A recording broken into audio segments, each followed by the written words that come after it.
Glad that you're still with us right here on the Morning Express, and not too long from now, the way it is, we'll be coming up where we'll be looking at some of the big stories that have been unfolding in the last week.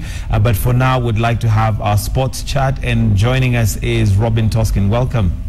Karibu sana. Robin Toskin is our associate editor with the Standard newspaper. We thank you for joining us, Robin. A lot that happened this past weekend. Cricket was huge. I don't follow much, don't understand the game as well, really, I'll admit that. But Australia won. They won, and they did it for their fans, because about 93,000 fans, watched that final. Wow. And they really put in a good show, blowing away New Zealand by 8 wickets. I think they just overwhelmed their neighbors from down. And I think they did come in as the underdogs, right? Yeah. So they were not really expected to go that far. And especially after New Zealand really played well right from the group stages, the beginning, knockouts and then the final. So everyone expected, a tight contest, but eventually Australia are just too powerful for these guys. And it's the 5th time they're taking it. They are taking it, and it's a good performance now that they have taken 5, and no other team in the world has taken it more than twice. Wow. So that tells you that the Australians are really on top of that game. We're ahead of the game. Fantastic. Then there was rugby. Yes, there was rugby. And we won the least of the trophies, is it? Oh man. Which was a shield. Yeah, the fans here really, what is it that is happening with the rugby sevens team? Yes. And they're trying to look for those answers, just asking, where do we move from here? Because next weekend we are off to Tokyo, and you can see Kenya lost 4 opening matches, including a 17-10 loss to Canada. Those are teams that we used to beat. We lost to Wales also. We lost to England. Well, you can say England and Wales, those are teams that maybe they could be superior to the Kenyan team, but then we've beaten them. But of course, again, losing to USA, where Michael Friday is now the coach. Remember, he was here. Kenya performed really well under him, but now he's gone to US, and since he's gone to the US, Kenya have not beaten the USA. Well, so are we expecting to get better results in Tokyo, I wonder? We really feel... Because we do have a good team. We've got a good team, but then this is the time to ask ourselves the questions. How are we going to replace the aging players? Because at 31, Lavin Asego is really done well for this country. But yes, of course, I think he was one of the main scorers. Exactly. Humphrey Kayange at 32, Andrew Amonde, the captain, at 31.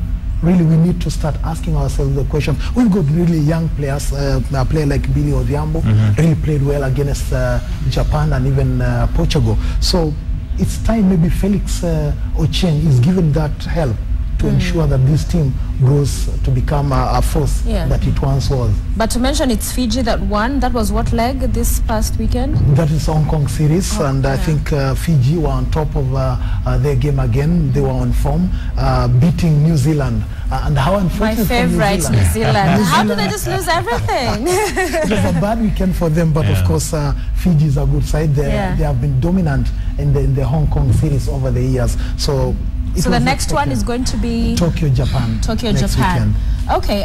What's been big, however, here at home in Kenya? What's been happening over the weekend? Harambee Stars under 23 side that is preparing for the Olympic qualifiers, the Rio Olympics. They were away in Seychelles, continuing their preparations. They are supposed to play Botswana in the opening rounds of the Rio Olympics qualifiers. They beat Seychelles 2-0, and Colin Shivachi scoring one of the goals, and then Vincent Odongo. Those are young players. I think FKF is trying to mold a team that could be the face of Harambee Stars and Kenya for that matter in the coming years. Okay, before we let you get back to your discussion of the day with your guest this morning, Wanyama could be moving to one of the most very well supported teams in the country, Arsenal. Yeah, big news, big news. The boy has been wonderful all season. I remember Arsene Wenger, the Arsenal coach, has really been training his eyes on the other player, one of the midfield partners of Wanyama, that's Morgan Schneiderlin. But then suddenly he has turned his eyes now onto Victor Wanyama. The boy has been phenomenal.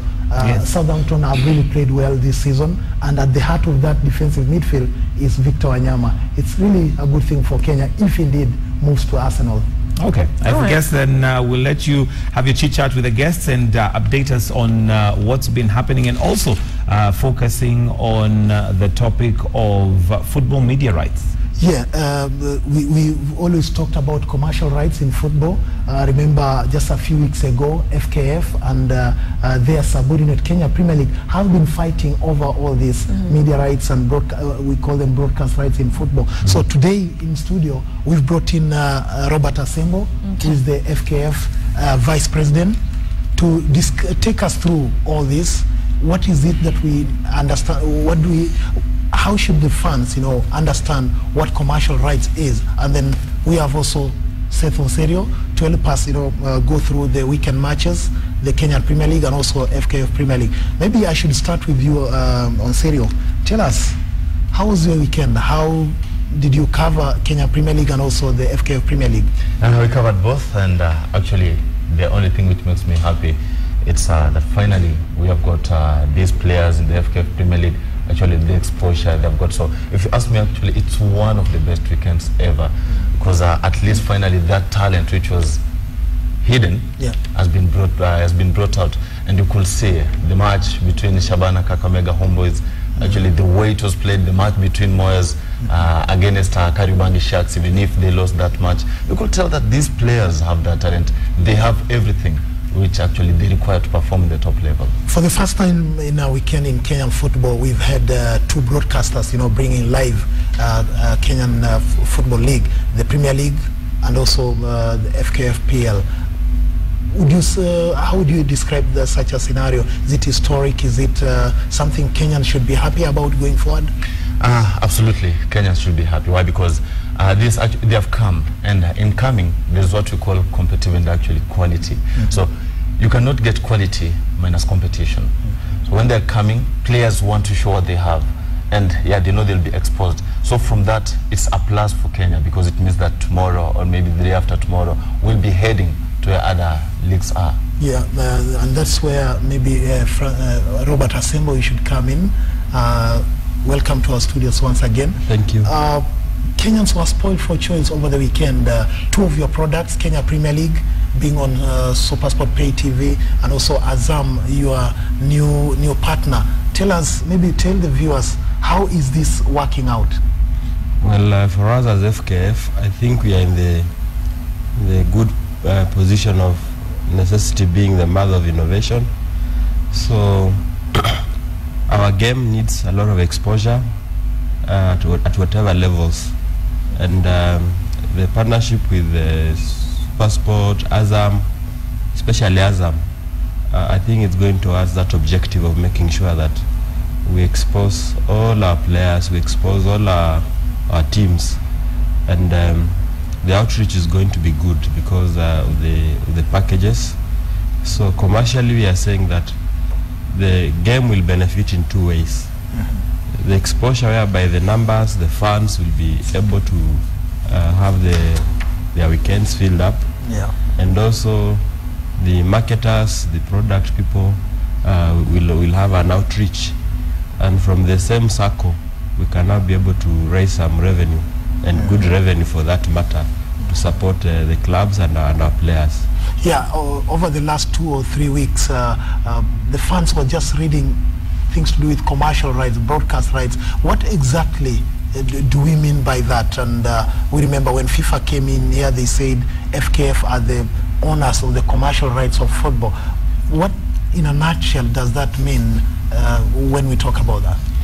Yeah, it means that the football, the competitions that we host and arrange and manage here, they are a product, and they have a value, and that value becomes an attraction to commercial enterprises, business people, business entities. So they use the sport to also maybe expose their products. You know, football is a very popular sport. It's a game of the masses. So when you want to reach the masses, you come and you partner with the organizers of the sport, namely the FKF, and in the process, we give you a value. And there are about 7 platforms. We can give you the value on the pay TV, We can give you the value on a free-to-air channel. We can give you the value on radio announcements or broadcast. We could give you the value on your mobile, whereby you can get some near live clips and you pay for it. People also may have the commercial value in terms of betting rights, whereby people bet on the possible results. So all this is towards harnessing the revenues and giving them back to the clubs to make the sport more attractive, pay our coaches well, pay our players well, and also develop sometimes the teams to a large extent. When you say that giving back to the clubs, yet what we were reading was that there was conflict between the federation and the clubs. So how exactly do clubs benefit from this? I think there is a record-breaking benefit to the clubs this season, whereby never again in our history has a club managed to earn 1 million shillings a month out of those commercial rights. And that's what we are going to give this season for the 18 teams in the FKF Premier League. We've already given the first disbursement. The league started this February. We already gave the disbursement of 1 million shillings each. This month, again, they'll get another 1 million shillings. So they'll do that for the entire season of 9 months. And that's what we are saying, that football value now is getting its right into its rightful place through those earnings and the utilization of the commercial rights. Yeah. Seth, maybe from your journalistic point of view, what is it that clubs are asking for out there? Because as we all know that a toad cannot just jump in broad daylight if there's no other reason. But the clubs have been complaining that maybe they are not benefiting. What is it that clubs are asking for? Yeah, maybe I throw that to Mr. Asimbo here, Toskin. We saw Ingwe trying to come up with the Ingwe TV last time because I call it the side hustle. Yes. Yeah. So maybe this commercial rights, maybe I feel that these teams also, when a sponsor comes in, wants to sponsor the team, yeah, because actually the players, what they need is money. Yeah, because at long last you can't be playing, but going home there is nothing you have. So maybe do these rights also give the clubs maybe that opportunity to have their own sponsors, maybe have outside their own TV? That should be the scenario. And the unfortunate case is that we had a player in the broadcast rights who was monopolistic, and he really locked out a lot of opportunities for the individual clubs. There are various levels of these rights when you're dealing with them. One, there are the group rights, whereby in a league of 16 or 18 teams, they collectively enjoy the rights because of that league. You sell the league. But also as a club, there's really no reason whatsoever for a club on itself to have its own initiative and also sell their rights. And that's why you're thinking of the Ingwe TV and the likes. So it all depends on the administrators, the managers, those who have responsibility on how they are going to trade these rights. But you see, today in the commercial world, it's a liberalized market. They should be free and as much as possible, enough opportunity for everybody at the various levels. In this new deal then with Azam, how have the clubs been protected in order to pursue their own other, to exploit their media rights? We made sure that in our arrangement with Azam, there was room for that. And in fact, they have that tradition. In their Uganda case, where Azam is sponsoring the league, there's a particular club which has been allowed to have on the shirt another broadcaster. So I think the issue is that we must liberalize and maximize these rights for the benefit of the clubs. But he paints a rosy picture of the whole deal. I see it's very sweet. But yeah, that's good actually. I wanted to comment on that because if they'd be allowed to do that, because at long last this player, the others won close or less than 30,000 a month. Yes. And you can see you cannot manage to live with 30,000 a month. That is putting in mind the competitive out in the world which you are living in. So maybe if they'll be allowed, it will give these players motivation. They know that yes, I'll depend on this. And then what about the clubs? The clubs will not be struggling again to raise money for. But we saw that over the weekend. Modern Coast versus West Kenya match did not take off because West Kenya could not travel all the way to the coast. So how is this deal, benefiting these clubs if they fail to honor matches? I think they gave other reasons. It may not have been financial.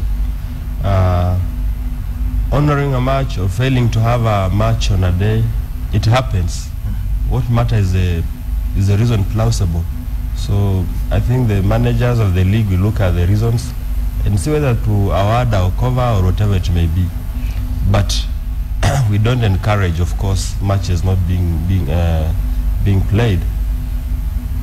Yeah, yesterday, Azam broadcast their first matches. That was Shabana versus Kakamega Homeboys. And then the second match, I think, was Kariobangi Sharks versus Moyas. But then all over the social media, everyone was asking where are these matches being broadcast. Like, we understand maybe Azam is still doesn't have the wider reach back home here. But what is FKF doing to ensure that maybe there's that broad coverage of the league?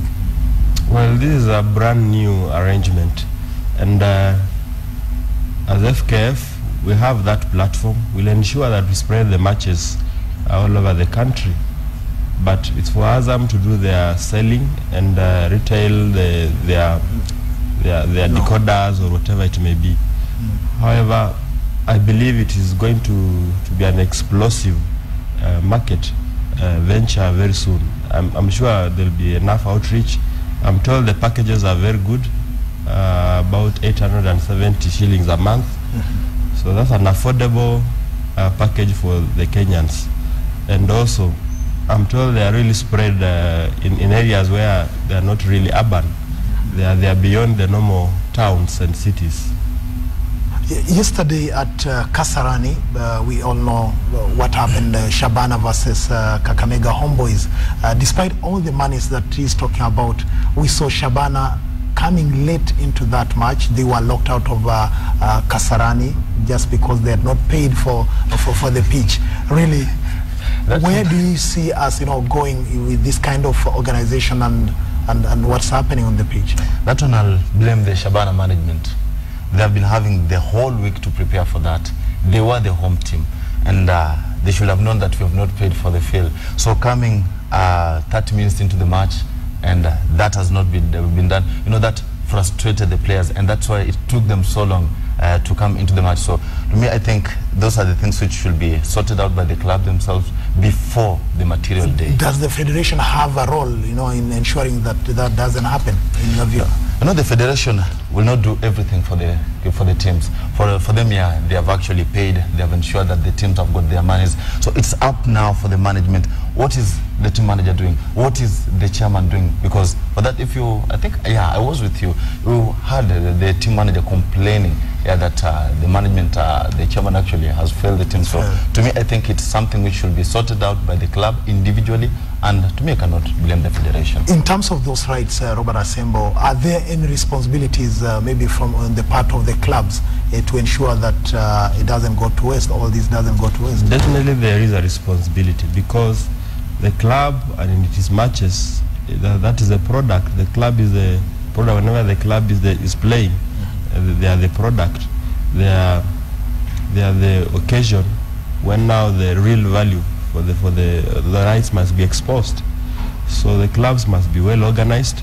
We want them to be more professional, and at the end of the day, we believe that the product shall grow, and when it grows, becomes a good sign that the club will earn more, and we want the clubs to earn more over time. So whatever they do today and how they carry out the preparations, the organization, their fans, the attraction of the crowds, I think will go a long way in contributing to the greater value of the commercial rights. But have you really sat down with these clubs so that they understand all those responsibilities? They know we have sat. It is their, after all, these rights are theirs, and the money is theirs. So we are just leading and offering leadership. But they know the levels of their responsibility. They know the objectives, and they know the value that they shall get and where else we must go, and that is only a better value every day, every year.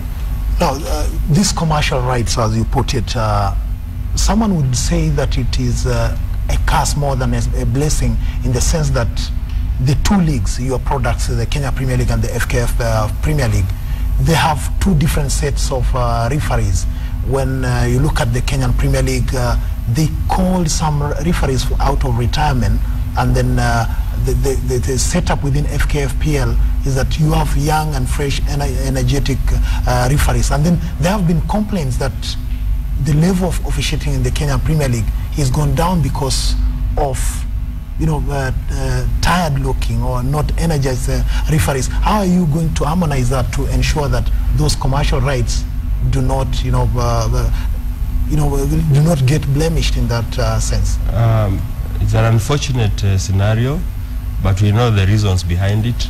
We've not had a very good 3 or 4 months in our football scene, but we are addressing that issue seriously.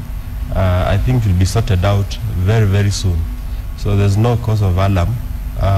It's regrettable, but we have a responsibility to address it, and we shall address it. We want our referees to do their job. We want them to be of real standards. We want FIFA referees to take over these top leagues, and I think we have enough FIFA referees. We have 18 FIFA referees, so we shall deal with the issue. Will it be a case of too little, maybe too late, if the scenario continues that you have retired referees, being called into Kenya Premier League? I think it's something which should be sorted quickly, because as we are saying, Kenya is growing, and you could see also the pace. If you have tired referees on the match, you don't expect them to perform. And maybe it takes me to the coaching thing, because others claim that the teams have come up, the FKF Premier League teams, and they were claiming that the coaches are not qualified. So maybe Mr. Sembo will tell us what the qualifications of these qualifications. Yeah. Well, as FKF, we put the policy that for a coach to be in the Premier League, they must have a CAF license A, or at the worst, CAF license B.